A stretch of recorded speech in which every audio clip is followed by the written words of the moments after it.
بسم الله الحمد لله والصلاة والسلام على رسول الله وعلى آله وأصحابه ومن والاه. Inshallah, اليوم, before we go on to الحديث الثاني من الأربعين النووية, as we said in our introduction, we want to incorporate in this class some of the mustalahat of the people of hadith, some of the terminologies relating to the hadith and the science of hadith. And we said we were going to be using as our foundation the book that everyone is dependent on regarding the science of hadith. And for any of the brothers who want this book in English, then we did find a copy of it with Allah's permission. Our brother was kind enough to send us a copy of a translation of it, that although it's something that's not super beneficial, it can assist you in your memorization. وَإِلَّا فَلَا بُدَّ مِن تَعَلُّمِ هَذِهِ الْأَشْيَاءِ بِاللُّغَةِ الْعَرَبِيَّةِ. Because in reality, it's necessary that you learn these things in Arabic, but they can assist you with your memorization of what we go over in class. So we said the book that we will be using as a foundation is Ma'rifah أنواع علم الحديث.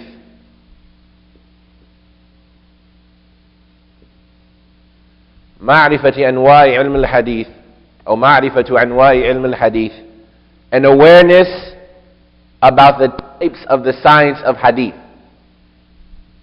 or becoming familiar with the types of the science of hadith, with the different types of sciences of hadith.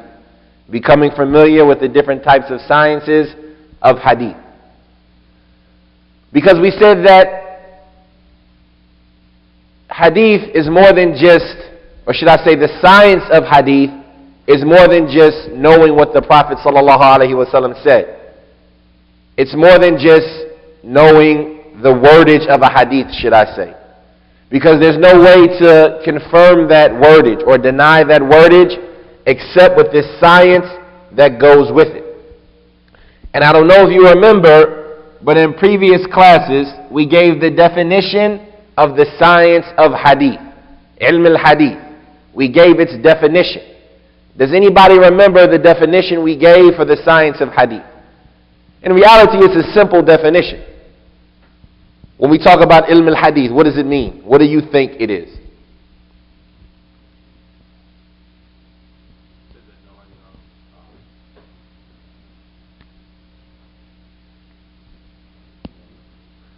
Don't worry about the no. What do you think the science of hadith is about?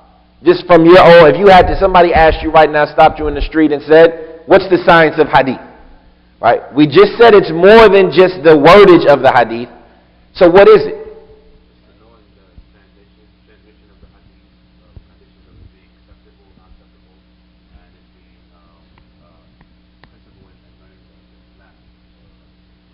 This is very close, right? The definition of the science of hadith is علم بالقواعد التي يعرف بها أحوال السند والمتن من حيث القبول والرد, right? It's علم, right? It's a knowledge, or you can say ma'rifah. It's a science, or it's a ma'rifah, right? It's a science, it's a ilm bil qawaid, about certain rules, right? So what we're going to study in the science of hadith are rules. Everything is a rule, right? The whole is greater than the part, right? A before E except after C. All of these things are called qawaid. They're called rules. So this science is going to teach us about certain rules. These rules, التي يعرف أو تعرف بها. These rules will teach us something, right? It will allow us to understand something. What will these rules allow us to understand? أحوال السند والمتن. Right? These rules will allow us to understand the different types of conditions that the sanad could have and that the matan could have. And if you don't know what these terms mean, we're going to define them very shortly. Right? So it's a science about the rules through which we become aware of the different conditions that relate to the chain and the wordage of the hadith من حيث القبول والرد, regarding what can be accepted and what is rejected. So this science of hadith, we're going to learn rules and principles. Once we learn these rules and principles, it's going to allow us to understand the different conditions that the chains or the wordage of a hadith can have, and these different conditions affect whether it's accepted or rejected. معرفة أو علم بالقواعد التي تعرف بها أحوال السند والمتن من حيث القبول والرد. A science about the principles through which it is known the conditions that relate to the chain and the wordage of the hadith, what's to be accepted and what's rejected. A science about the rules through which it is known the conditions that relate, or the conditions of the chain and the wordage of a hadith, what's to be accepted and what's to be rejected. So this is what we're going to look for, or should I say, this is what we're going to learn and observe as we go over this science of hadith.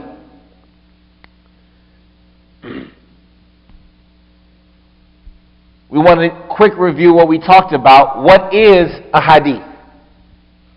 ما هو تعريف الحديث? What is the definition of a hadith? This is what we're here to learn about. We know the science. It's a science through which we understand the chain and the matan, what's accepted and what's rejected. But what is a hadith itself? What's its definition?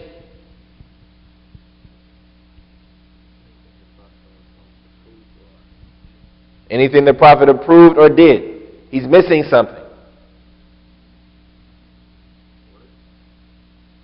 Doesn't necessarily have to be that he ordered it, but what's more general than to order something?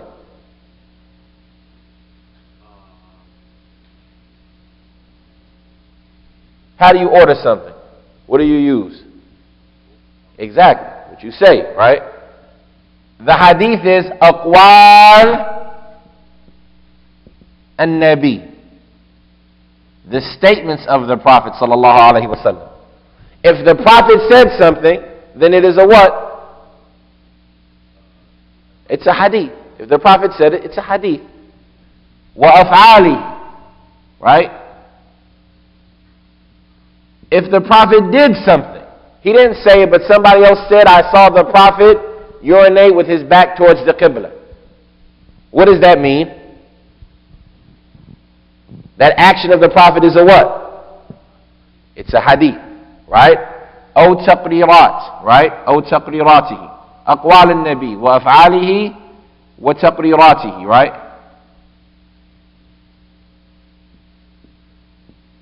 أفعال النبي. Right? His statements, his actions, and his taqrirat, his approvals.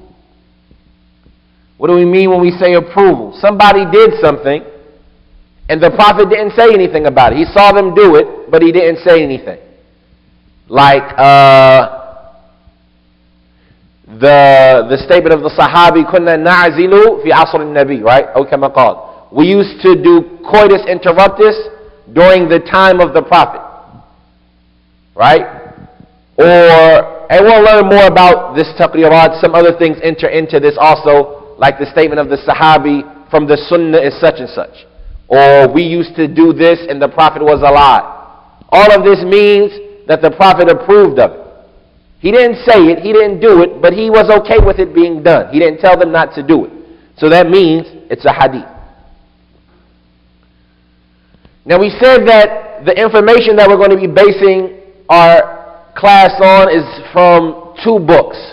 One can be like the foundation and the other one a branch of that foundation. The foundation is Ma'rifatu Anwa'i Ilm al-Hadith by Ibn as-Salah. Does anybody remember either his name, his date of birth, or his date of death? Does anybody remember any of those things about Ibn Salah? Who was he? When was he born? When did he die?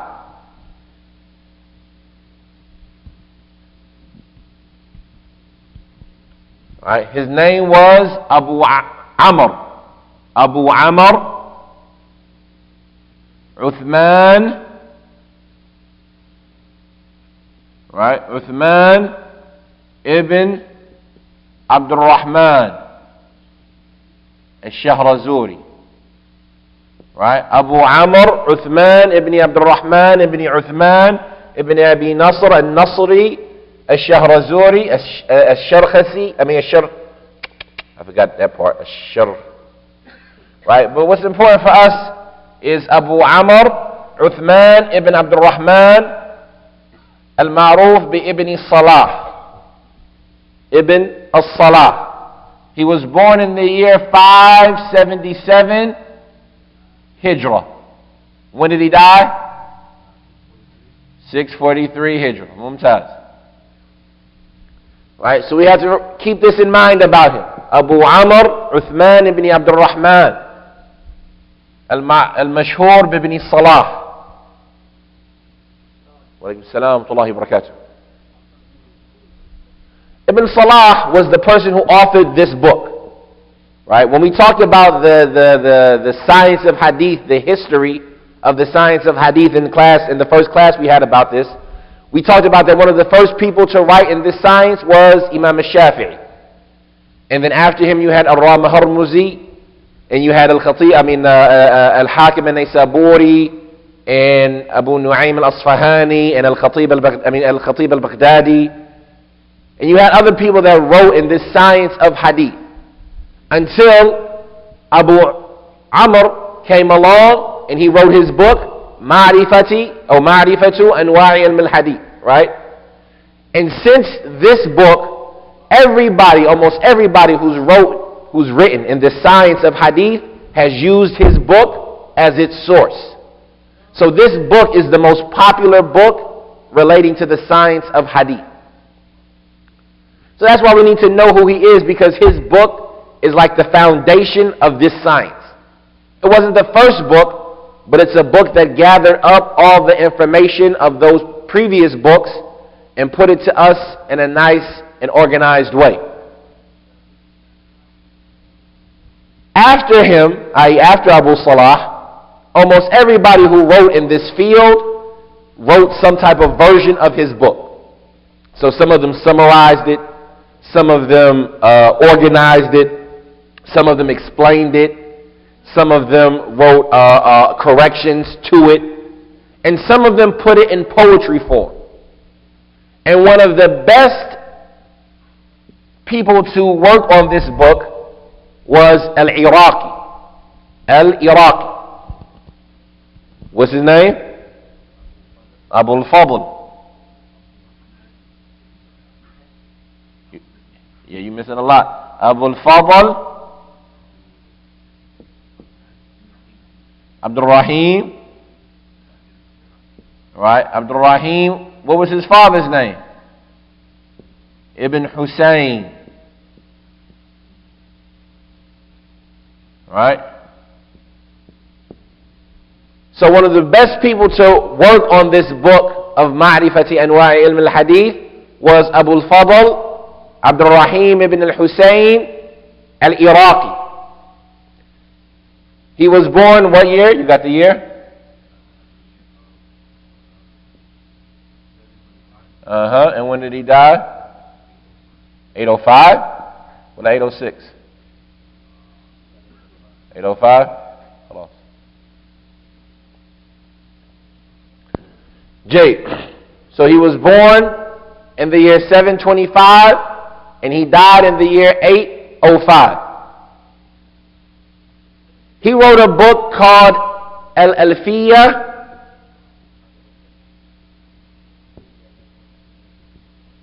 Al-Iraqiyah. Or if you want, we'll call it what they call it, At-Tabsirah wa-Tadhkirah. At-Tabsirah wa-Tadhkirah.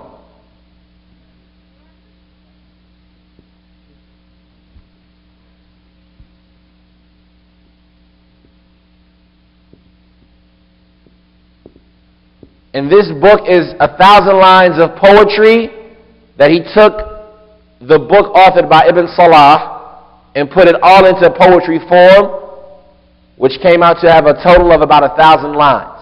And he called it a Tabsirah, or they call it a Tabsirah wa Tadhkirah. نظمتها تبصرة للمبتدي تذكرة للمنتهي والمسندي. Right?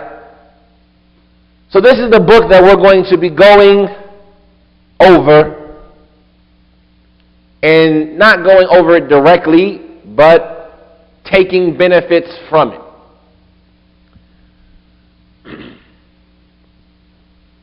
Ibn Salah, his name is Abu Amr, Uthman ibn Abdul-Rahim, ibn Abdul-Rahman, ibn al-Mashhur ibn Salah. He was born 577 Hijrah, he died 634. Abu Fadl al-Iraqi was named Abdul-Rahim ibn al-Husayn. He was born 725 Hijrah, and he died 805. We know the definition of a hadith. It's the statement of the Prophet, or his actions, or his approvals. And as far as the science of hadith, then it's a science through which we're able to know the conditions of the chain and the matan, what's accepted and what's rejected. Before going into our first category today, we want to talk about a couple of other important things that we should know before getting into the science of hadith. And that's some terms that we're going to hear often. So the first of these terms we want to talk about is the sanad. The sanad. We're going to use this word. Right? We're not going to use the English equivalent of it. We're going to use this word, a sanad.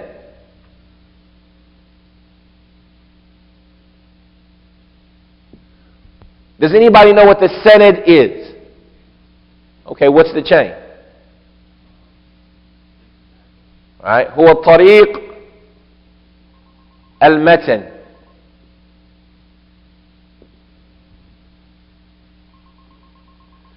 هو طريق المتن. Right? So before we can understand the sanad, we first need to understand the matan. Does anybody know what the matan is? When we say the matan of a hadith, or the matan of a book, the matan is, it's the actual wordage of the hadith, right? It comes from the term that could either mean to support something or to raise something up. So when you say the matan, you're talking about the actual wordage of the hadith. So for example, what's the hadith we just learned? إِنَّمَا الْأَعْمَالُ بِالنِّيَّاتِ, right? We said the chain is Yahya ibn Ibrahim al-Ansari, right? The portion of the chain is Yahya ibn Ibrahim al-Ansari and Alqamah ibn Waqqas and al-Laythi and Ibrahim, and now I'm forgetting. Yahya ibn Ibrahim al-Ansari and Alqamah and Muhammad and Umar أني سمعت رسول الله صلى الله عليه وسلم يقول, right? So here the matan starts with the statement إنما الأعمال, not the statement of Umar, but when Umar says I heard the Prophet saying XYZ, that's what we call the matan, right? And it's called the matan because it's like the highest part of the sanad, because the sanad is the path that the matan takes. How do I get to this matan? How do I get to this wordage of the hadith? Do I just get there on my own? It's necessary that I follow a path. And that path is what we call the sanad. Like he translated it, the chain. So this metin is where the sanad ends at.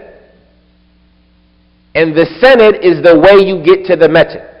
So we understand it as the wordage of the hadith and the chain of the hadith. Right? Al-matan was sanad. Sometimes you hear the term isnad. And a lot of people use the term sanad and isnad the same way. Right? This isnad is hasan. Or this isnad is sahih. This sanad is da'if. So these two terms could mean the same thing. But in reality, the isnad is to tell us about the sanad. So I would say to Tariq, for example, asnid hadithik. Tell me your chain. Right? So it's to tell me about the sanad. That's what this word means. So we got the sanad is the actual path of the metin. The metin is the wordage of the hadith.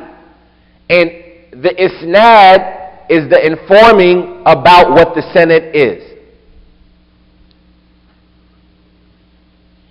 It's okay to just memorize it as the chain and the wordage. But pay attention, because we're going to use these words more often than the word chain and wordage. We're going to use sanad and metin. As far as these other terms, we'll talk about them later. They're not important for right now. What's important right now is that we get into our first principle. Right? We said it's a science about the rules or the principles that will know the condition of the chain, what's accepted and what's rejected. The chain and the metin, the sanad and the metin. What's accepted and what's rejected. Who's memorized the first hadith? From beginning to end, the whole thing. Has anybody memorized it? The way Nawawi wrote it in his book. Did anybody memorize it? Right? Who's the narrator of the hadith? Umar. He says, قال عمر بن الخطاب رضي الله عن عمر بن الخطاب عن أمير المؤمنين أبي الحفص عمر بن الخطاب رضي الله عنه قال سمعت رسول الله صلى الله عليه وسلم يقول, I heard the Messenger صلى الله عليه وسلم saying, إنما الأعمال بالنيات وإنما لكل امرئ ما نوى فمن كانت هجرته إلى الله ورسوله فهجرته إلى الله ورسوله ومن كانت هجرته لدنيا يصيبها أو امرأة ينكحها فهجرته إلى ما هاجر إليه رواه الشيخان what does he say رواه البخاري ومسلم في كتابيهما اللذان هما أصح الكتب المصنفة. Right? So he says this was narrated by Bukhari and Muslim, and they're two authentic books that are the most authentic books ever written. So right there, Imam al-Nawawi, or Al-Hafiz al-Nawawi, he's telling that this hadith, the hadith of Umar, is sahih. Right? And we all know, when we say sahih, what we're talking about, right? A hadith can be one of three types.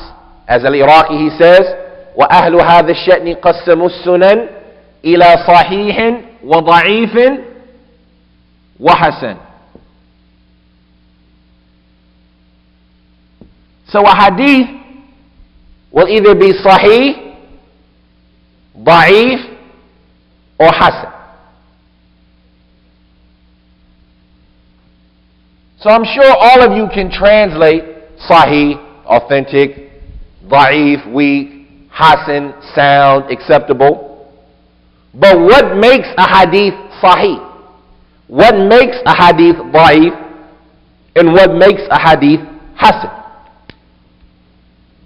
Today we want to talk about a hadith sahih. What makes a hadith sahih?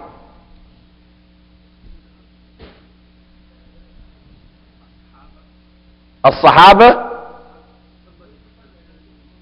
The Sahaba have nothing to do with the sihha of the hadith in the general sense, because all of the Sahaba are acceptable. Right? So even if you don't know the name of the Sahabi, the hadith is still authentic. what I mean by that. For example, you say, such and such told me that such and such told me that one of the Sahaba said, that the Prophet said, right? We don't need to know who that Sahabi is. It doesn't matter. Because as long as he's a Sahabi, the hadith is authentic, right? It doesn't matter which Sahabi. Is Abu Bakr better than Abu Hurairah in narrating a hadith? They both accept him. So what makes a hadith authentic? You had something? So if Bukhari narrated, it's authentic.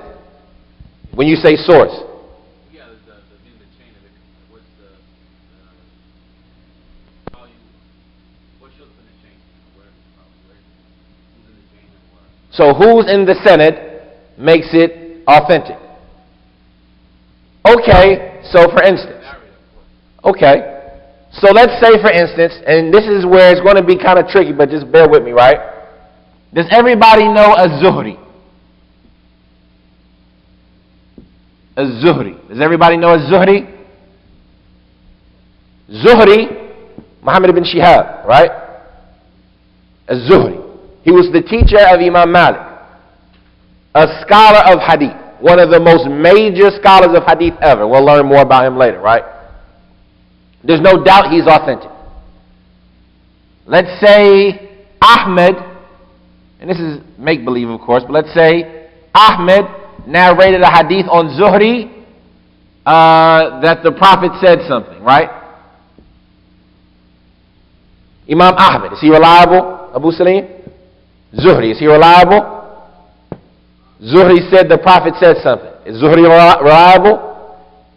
Based on that knowledge, right, all of these people are reliable. Would this be authentic hadith? So what's missing? What's this hadith lacking?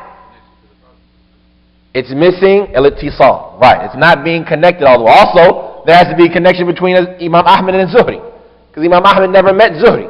So it's not just them being reliable, it's also making sure that it's what? It's connected.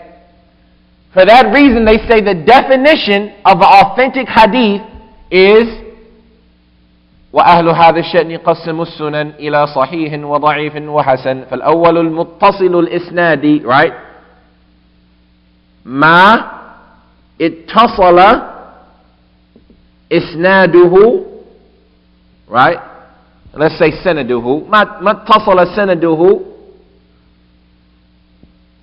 بنقل الثقة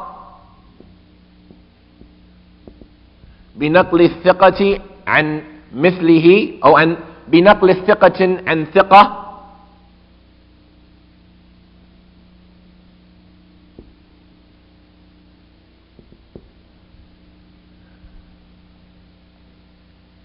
فأول المتصل الإسناد فأول المتصل الإسناد بنقل عضل ضابط الفؤاد عن مثله بنقل الثقة عن ثقة بغير شذوذ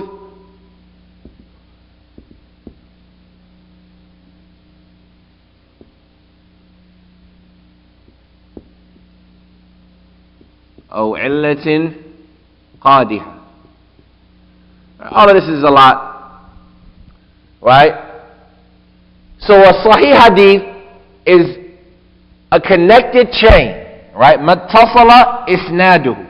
So the first condition for the hadith to be authentic is that its chain has to be connected. There can't be any gaps in the chain.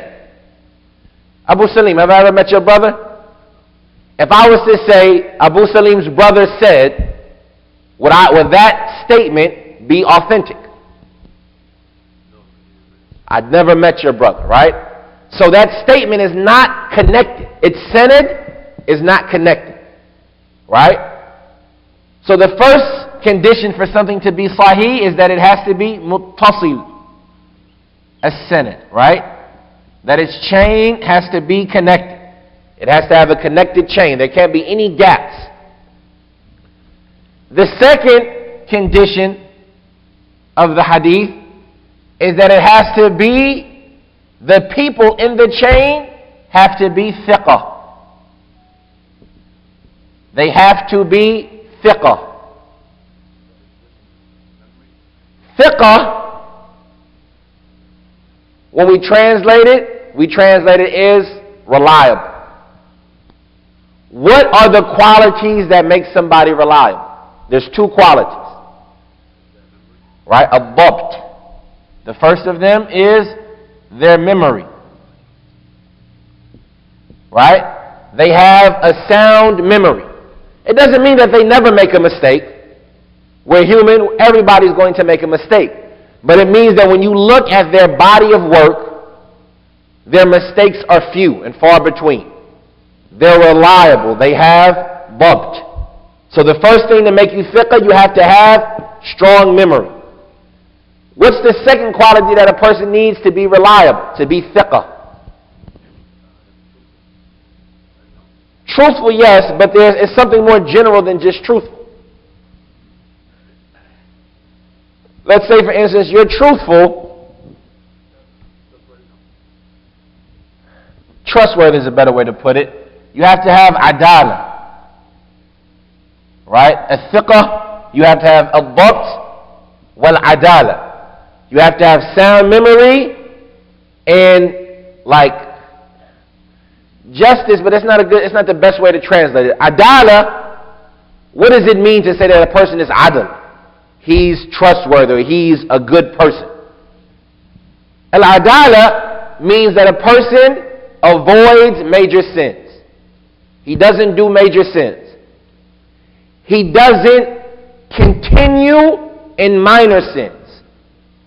Right? He avoids major sins and he doesn't continue in minor sins. Right? This is the definition of adala. Likewise, some people add that he observes proper culture and etiquette. So when we talk about somebody being thiqah, then they have to have a strong memory. They have to have a good memory. What if they're the most righteous guy you ever meet? They pray, they fast, they give charity, but they have a very weak memory. Would that hadith be authentic? Even though the gentleman is righteous, we can't take his hadith because his memory is weak. Likewise, what if the person has a great memory, but he's not righteous? Huh? And when we say what we mean by not righteous is that he involves in major sins. He's not a liar, but he commits zina. Would you accept his hadith? He's not a liar, but he commits zina. It's a known fact. Huh? Right? He's not adal. He's not adl. Even though he's trustworthy, he's never lied a day in his life, but he drinks alcohol. Right? He doesn't lie, but he smokes cigarettes. Right? His narration, this takes away from him his adal. And we'll get more into this when we talk about innovation a lot later on. But this is what makes a person thiqah. That they have this sound memory and they have this righteousness. And this righteousness is the abandonment. Ijtinab al-kabair. Wa adam al-israri ala-saghair. To avoid or to abandon major sins and to not continue and be steadfast upon the committance of minor sins. They're going to have minor sins, who doesn't? But they don't constantly do them. They don't keep doing it. Right? This is the definition of adal. So this is what makes a person thiqah, and being thiqah is the second quality that's necessary for a hadith to be authentic. These two qualities are things that have to be present. The chain has to be connected. The persons in the chain have to be thiqah. If one of them, if the chain has 4 people, right, and one of them is not thiqah and everybody else is, then we say that the hadith is not sahih. It might be da'if, depending on that other person, right? So, the first thing is that it has to be connected. The second thing is that it has to be connected by people that are thiqah. These two things have to be present. The next two qualities are things that can't be present. That if they exist, even if these two qualities are there, the hadith ceases to be authentic. The first of them is that the hadith can't be shadh. Shadh, and we'll learn about this a lot later, it means that the people are reliable. They're thiqah. But his hadith goes against a larger group of people's hadith. So let's say, for instance, all of us in this masjid, inshallah, are thiqah. And we all hear a statement, the cup is blue. And when we leave, everybody narrates that the cup is blue except Salim. Salim, who's a righteous person and has a good memory, he narrates that the cup is brown. His chain is connected, he has good memory, and he's a righteous person. Is his hadith authentic?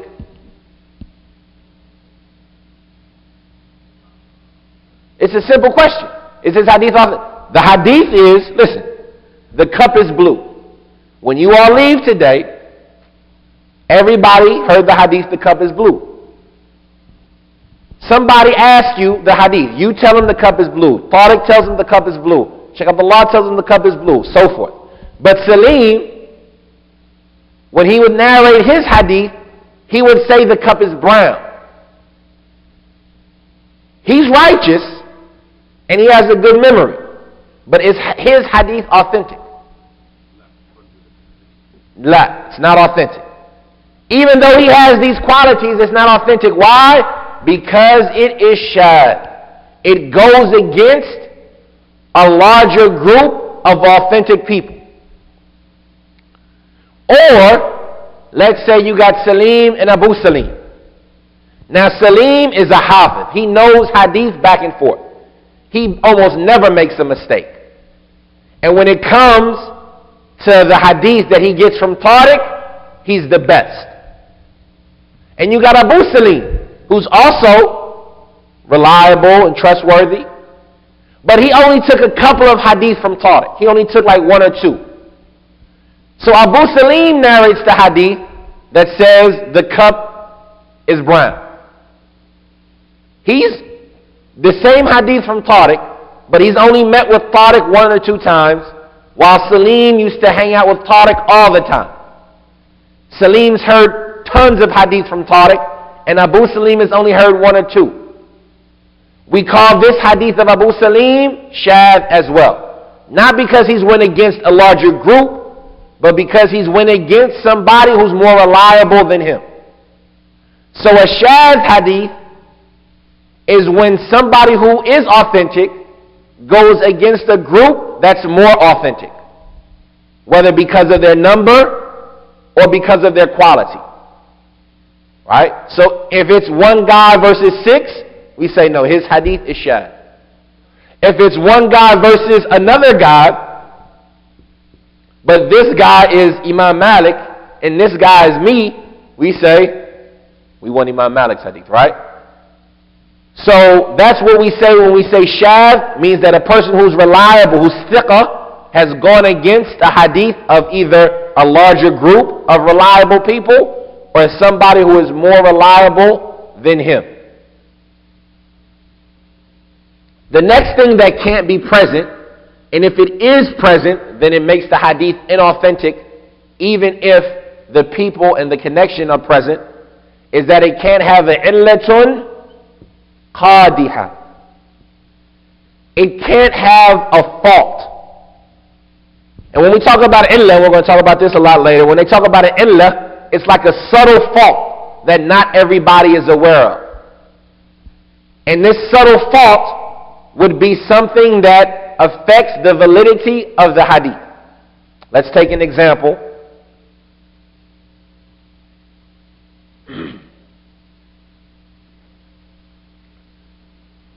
Tariq, like we said, Salim and Tariq, Salim took 100 hadith from Tariq.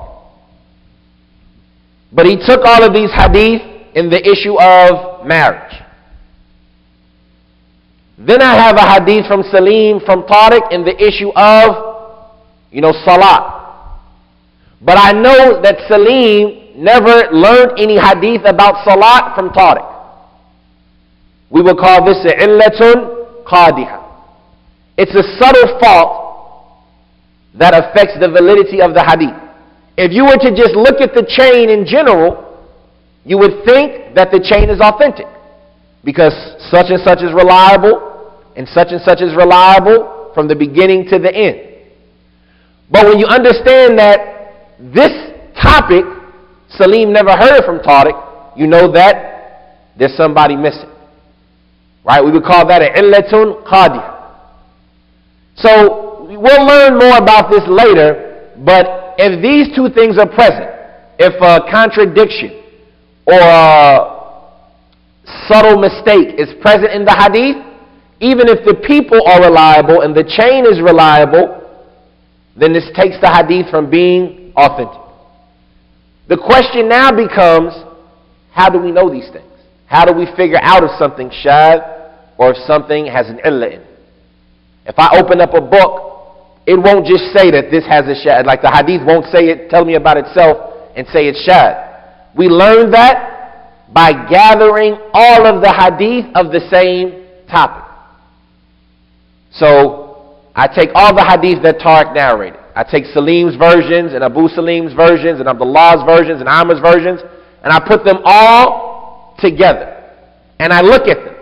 So when I look at them and I see that Salim narrated that the cup is brown and everybody else narrated the cup is blue, I say, no, this hadith is shadh.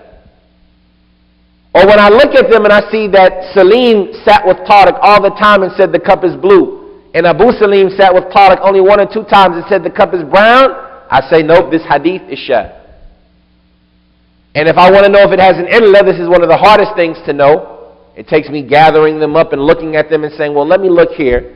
Right, such and such said that when I read the history of Salim and I see that he never sat with Tariq on the day of teaching about prayer. So how could he be narrating a hadith about prayer from Tariq? He must have got it from somebody else.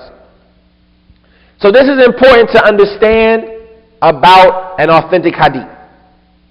It has a chain, a sanad that is connected from its beginning to its end. Right? With the narration of thiqat and amthali. Somebody who's thiqah narrated on somebody else who's thiqah. And it can't have any contradictions, and it can't have any subtle mistakes that affect the validity of its authenticity. So this is the definition of a sahihul hadith. Right? فالأول المتصل الإسناد بنقل عضل ضابط الفؤاد عن مثله من غير ما شذوذ وعلة قادحة فتوذي. So this is what they talk about when they talk about an authentic hadith. Now, before we finish, one thing that's important to know, there's a lot of things that connect to an authentic hadith, and we'll talk about them later. But one of the things that's important to know is something that affects our aqeedah. And it's the question of, does the authentic hadith does it give us the benefit of knowledge or doubt? Right? If the hadith is authentic, does it mean that the Prophet said it? Or does it mean we just have to act by it because maybe the Prophet said it? So, from the things that have crept into the science of hadith is this debate whether a hadith benefits knowledge or just conjecture. For example, you weren't there. Were any of you there when the Prophet narrated a hadith? Hadith إِنَّمَا الْأَعْمَالُ بِالنِّيَّاتِ, right? We said it's authentic. Does it mean the Prophet said it without a doubt? Or does it mean that we got to act by because maybe the Prophet said it, but it's possible the Prophet didn't say it?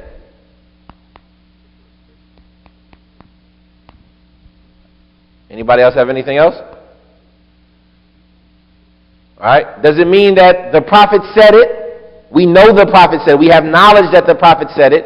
Or does it mean that, well, maybe the Prophet didn't say it. Isn't it possible Umar lied? It's possible Yahya bin Ibrahim lied. It's possible.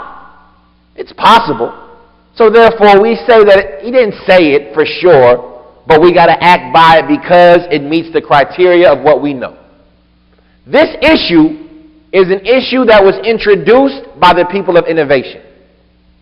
And they introduced this in order to open the doorway for doubt in the religion. And so when you read the majority of the books of the science of hadith, the majority of them will say that a hadith doesn't benefit knowledge. Generally speaking, they will say that a hadith doesn't benefit knowledge. But this is incorrect. We say that a hadith benefits knowledge. It benefits knowledge, meaning that we understand that if we have a hadith that's authentic, we say the Prophet said it. And we're not in doubt about its validity to the Prophet sallallahu alaihi wasallam. So it's important not to fall into this mistake, because this mistake is how they open the doorway to causing doubt. And they say, well, if it's possible that somebody in the chain lied, then how can you base your aqeedah on that? How can you base what you believe about Allah on that? Right? Because what you have to know about Allah, you have to have knowledge about Allah. فَاعْلَمْ أَنَّهُ لَا إِلَهَ إِلَّا هُ وَاسْتَغْفِرْ لِذَنبِكَ. Right? It's the same type of thing that enters when they talk about hadith al-ahad. They say because they don't benefit knowledge. Right? A hadith al-ahad, they say it has no benefit. We'll talk about what a hadith al-ahad is later. But they say a hadith, if it's not mutawatir, then it's not knowledge. You don't know for sure the Prophet said it. So you can't base your aqeedah off of it. We say this is from the corruption that they entered upon the Muslims with this philosophy in order to cause doubt in religion. And the evidence for this is too much. And if you go back to Bukhari, he has a chapter in his book about this issue, that singular hadith benefit knowledge. So it's important that even though we might read in Ibn Salah's book or Al-Iraqi's book, like he says, وَبِالصَّحِيهِ وَالضَّعِيفِ قَصَدُوا فِي ظَاهِرٍ لِلْقَطْعَ وَالْمُعْتَمَدُ. Right? That when they say sahih or da'if, they're only talking about what's apparent, not the reality. We understand that this is one of the mistakes that they fell into.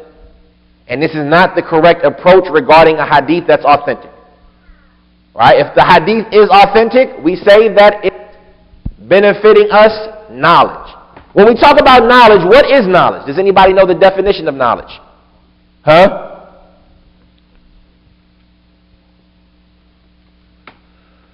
Huh? When I say knowledge now, I'm not talking about like the religious definition that we gave a little while ago. It's going. That one over there is falling. The leg is down. You gotta bring that leg down here. That's good. We're done. So it's okay. Like, what is the definition of knowledge? Like, what is the difference between knowledge and conjecture? Like, if you have knowledge of something, what does that mean? Hold on. Go ahead, Rafiq.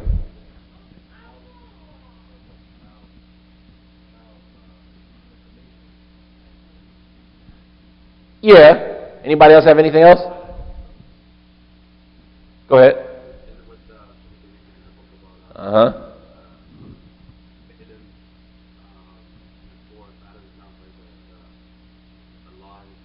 No. That's like what is knowledge in the religion. Like what is beneficial knowledge or knowledge in the religion. But just general in every aspect, when we say ilm,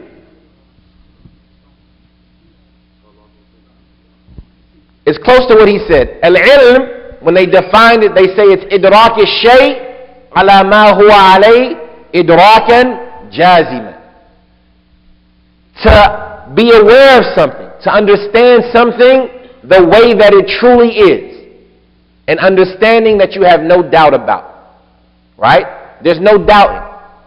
So, if I was to say this wall is white, I'm aware of this wall the way that it truly is. Right? An awareness that has no doubt. Right? There's no doubt that this wall is white.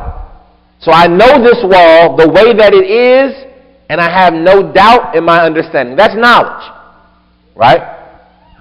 As far as what they try to say that the hadith benefit, They say that one is two possibilities. One of them is more likely than the other. So when we talk about a hadith, which one is it? Is it to know something the way that it was without any doubt? Or is it two possibilities? Maybe it's true, maybe it's false, but it's more likely that it's true than false. We say no doubt that hadith benefit knowledge. If we have a hadith that meets that condition of being authentic, we say that this is knowledge. That this is ilmun nadhari. Right? This is knowledge that you understand it when you study it. And it's to know something the way that it is without any doubt. While as far as conjecture, then it's to say, well, maybe they told the truth. Maybe this hadith is, maybe the Prophet said this, and maybe he did. You know, it's possible they all lied. But I'm going to act on it because it meets the conditions. We say, no, this is from the false that they introduced into Islam, and this is incorrect. Instead of a singular hadith or a hadith al-ahad, fadlan al-mutawatir, benefit knowledge. So this is something important to understand about hadith in general. So now, here, let's do this. Before we finish, right, this hadith that we read, إِنَّمَا الْأَعْمَالُ بِالنِّيَّاتِ, right? It's the first hadith in Bukhari.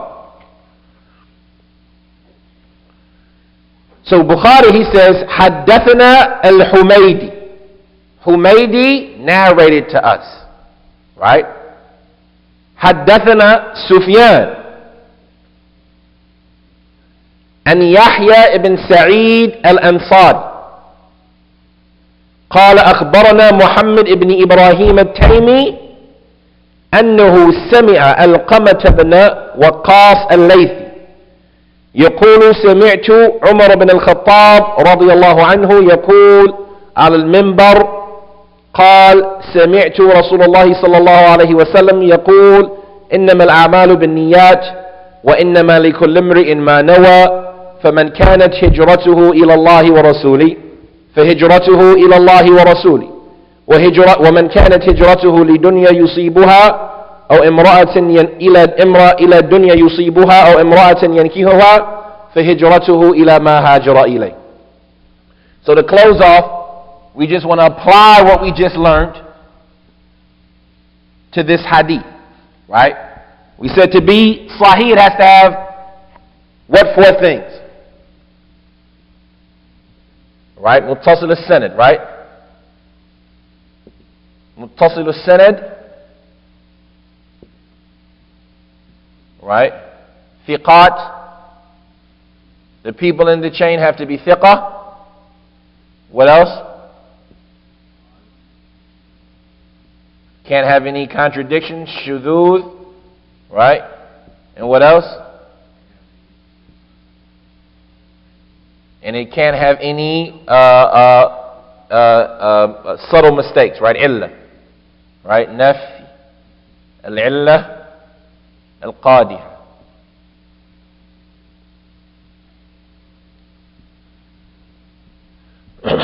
Right, so when we look at this chain, it says Al-Humaydi, حدثنا سفيان وهو ابن عيينة أن يحيى بن سعيد الأنصاري قال أخبرني محمد بن إبراهيم التيمي. Right, all of these people in the chain are thiqat.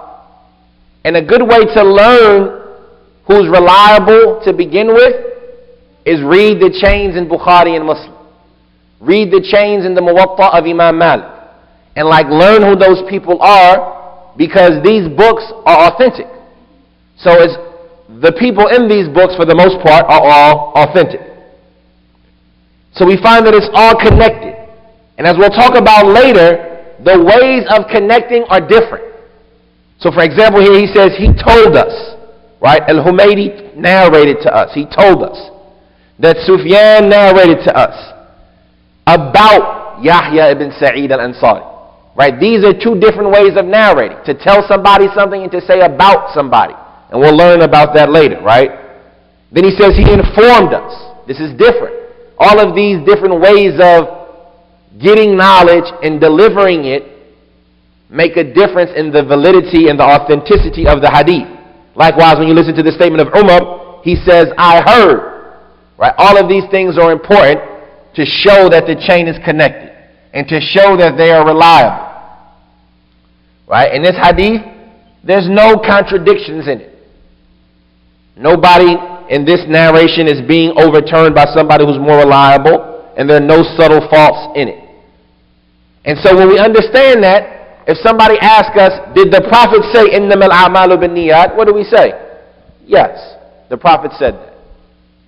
Right? And this is why it's important for us to not just memorize the hadith itself, but to also memorize the chain.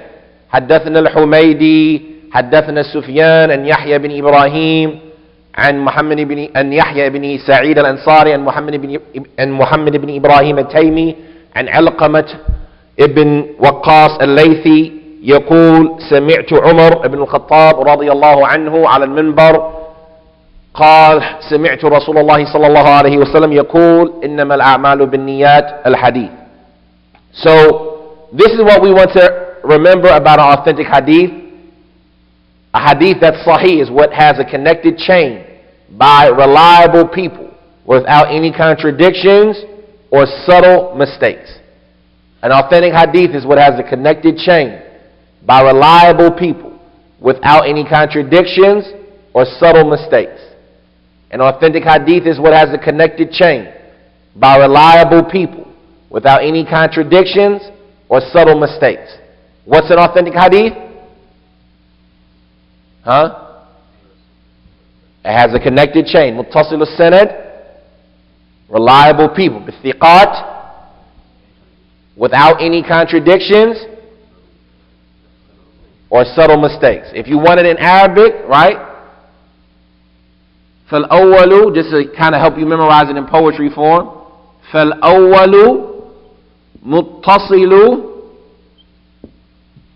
إسنادي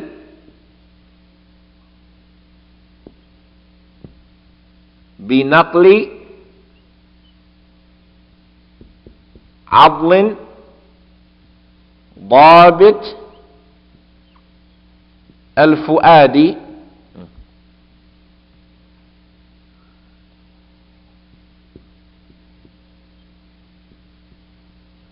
عن مثله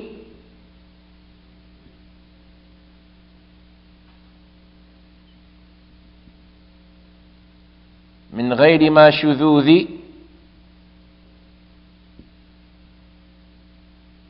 أو بغير ما شذوذ.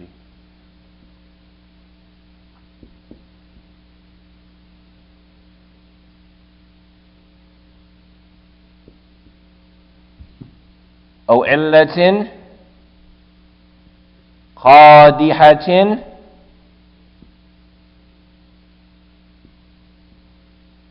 فتوذي.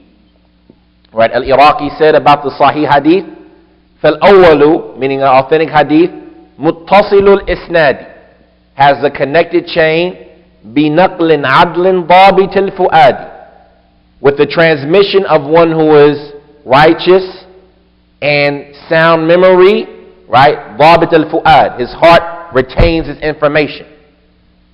And مِثْلِهِ, who narrates on somebody like him, بِغَيْرِ مَا شُذُوذِ, right? Without any contradictions, أو علة قادحة, or subtle mistakes that will cause harm. Right? So authentic hadith is what has an authentic chain by reliable people without any contradictions or subtle mistakes. فالأول المتصل الإسناد بنقل عضل ضابط الفؤاد عن مثله من غير ما شذوذ. Yeah, it is man. عن مثله من غير ما شذوذ وعلة قادحة فتوذي. Right? So this is an authentic hadith. We want everybody to remember that. We'll stop at this if there are any questions. So the issue of the hadith is not the same as Huh? Shad. So that's not What you mean? like the issue of one person narrating. No, that's called a gharib, right? Or al-fard. And we'll talk about that later. Like, the shad and the fard are not the same. Some people say they are, but if there's only, like this hadith, إِنَّمَا الْأَعْمَالُ بِالنِّيَّاتِ, only one sahabi narrated it from the Prophet, and it was Umar. And only one person narrated it on Umar, and it was Alqamah ibn Waqqas al-Laythi. And only one person narrated it on Alqamah, and it was Muhammad ibn Ibrahim al-Taymi. And only one person narrated it on Muhammad, it was Yahya bin Sa'id al-Ansari. So in all of these different levels of the chain, of the Sanad, it's only one person. So that's gharib. This is a strange hadith, meaning it's a fard. It only has one person in these spots. But at the same point in time, it's an authentic hadith. And it's something that the Muslims have agreed upon its authenticity. So huwa fil Bukhari and Muslim. And so therefore this hadith is from the most authentic hadith. Even though at so many spots in the chain, there's only one narrator.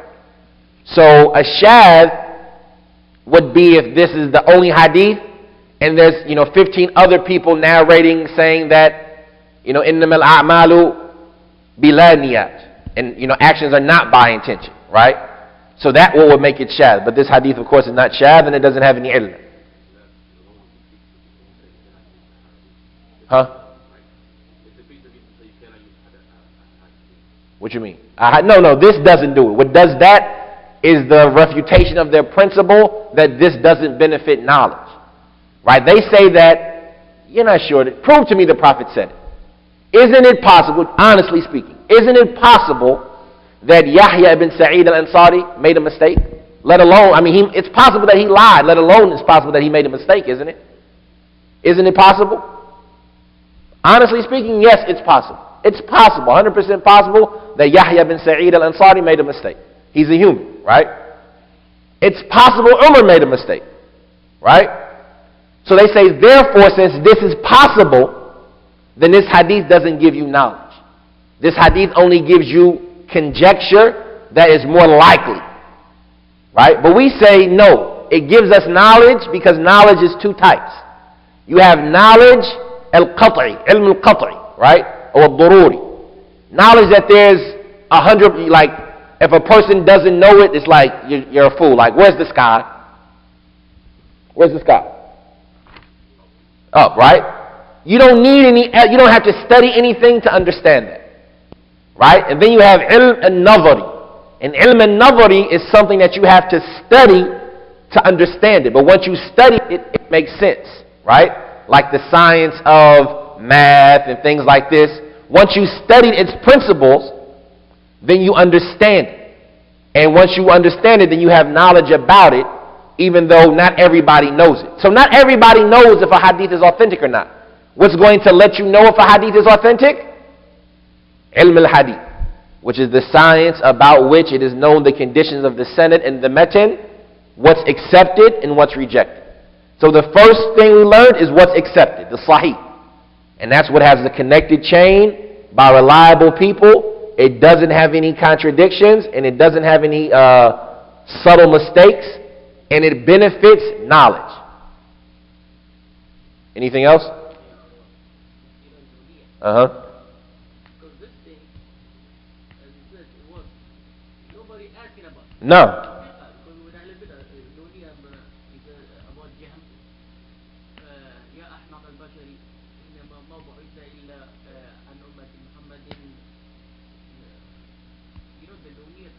Yeah. Which part though? Like in the...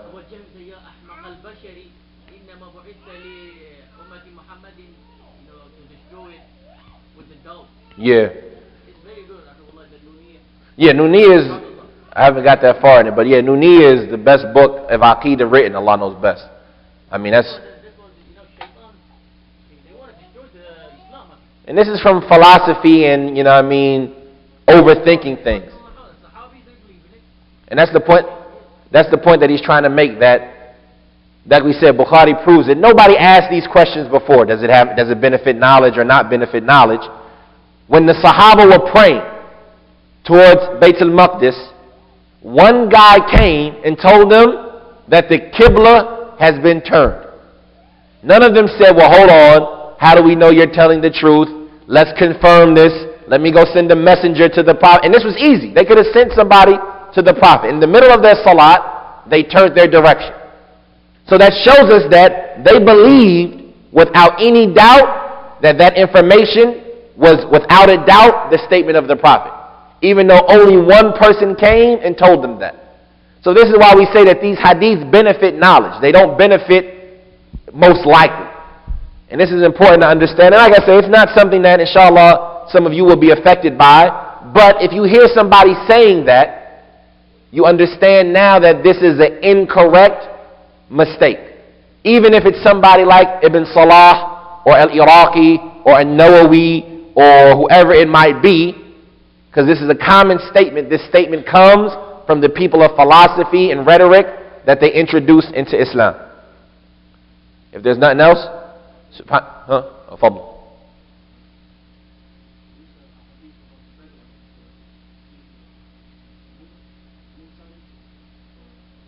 Yeah, I mean, there's a whole bunch. The hadith of Ibn Umar that he says, "Tara an-nas al-hilal."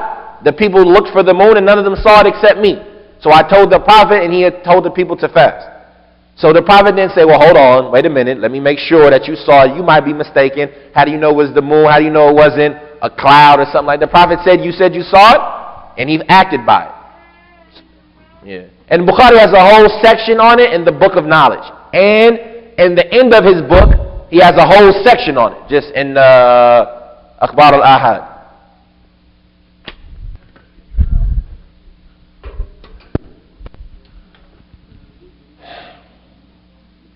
Bismillah, alhamdulillah, wa salatu wa salam ala rasulillah.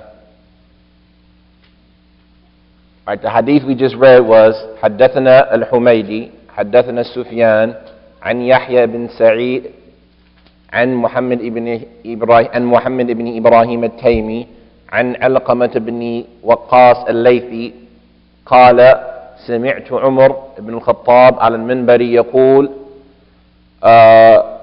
سمعت رسول الله صلى الله عليه وسلم يقول إنما الأعمال بالنيات وإنما لكل امرئ ما نوى فمن كانت هجرته إلى الله ورسوله فهجرته إلى الله ورسوله ومن كانت هجرته إلى دنيا يصيبها أو امرأة ينكحها فهجرته إلى ما هاجر إليه. Alright, so that's what Humaydi, Sufyan, Yahya, Muhammad, Alqama, Umar. Right, we already did Umar. So that's what? 8 people? No. Muhammad, Bukhari, Humaydi, Yahya, Muhammad, Alqama. Right? That's 4 people, right? Bukhari, Humaydi, Yahya, Muhammad, Alqama. 5 people.